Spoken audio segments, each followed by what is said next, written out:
एक दिन नॉर्वे की धरती पर एक औरत ने मिट्टी के एक गड्ढे में छलांग लगाई, लेकिन वो गड्ढा नहीं बल्कि एक दैत्य का विशाल पद चिन्ह था। पास के एक बुजुर्ग ने बताया कि अचानक उनके कुत्ते भौंकने लगे। घर ऐसे हिला जैसे भूकंप आ गया हो। जब वे बाहर निकले तो घर मलबे में बदल चुका था और जमीन पर एक राक्षसी पद चिन्ह था। नोरा, एक खोजी, हेलीकॉप्टर लेकर उस विशाल जीव की तलाश में निकल पड़ी, लेकिन घंटों बाद भी वो कहीं दिखाई नहीं दिया। तभी उसके पिता आए। उन्होंने जमीन पर पैर मारा और बोले, यहाँ पत्थर नहीं होने चाहिए।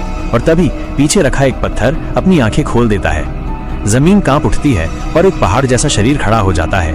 माउंटेन ट्रोल जाग चुका था। सरकार डर गई, फौज भेजी गई, तोपें गरजी, बम बरसे, लेकिन ट्रोल को बस खुजली हुई। वो गर्जा और सैनिकों पर टूट पड़ा। नोरा के पिता ने उसे रोकने की कोशिश की और वो कुछ पल के लिए मान भी गया, लेकिन तभी एक गोली चली और ट्रोल ने नोरा के पिता को कुचल डाला। अब वो शहर की तरफ बढ़ा। लोग चीखते हुए भागे। मनोरंजन पार्क में भगदड़ मच गई। सरकार ने घंटियों की आवाज से उसे भटकाने की कोशिश की।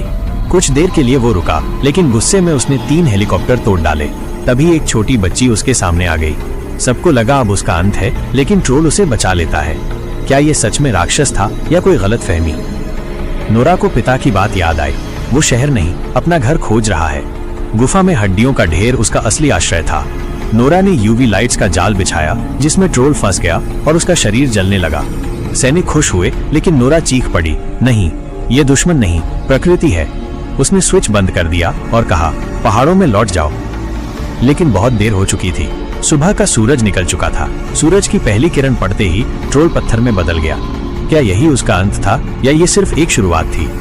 अगर आपको ये वीडियो पसंद आया तो लाइक दबाओ, सब्सक्राइब करो और बेल आइकन ऑन करो, क्योंकि अगली कहानियां होंगी और भी डरावनी।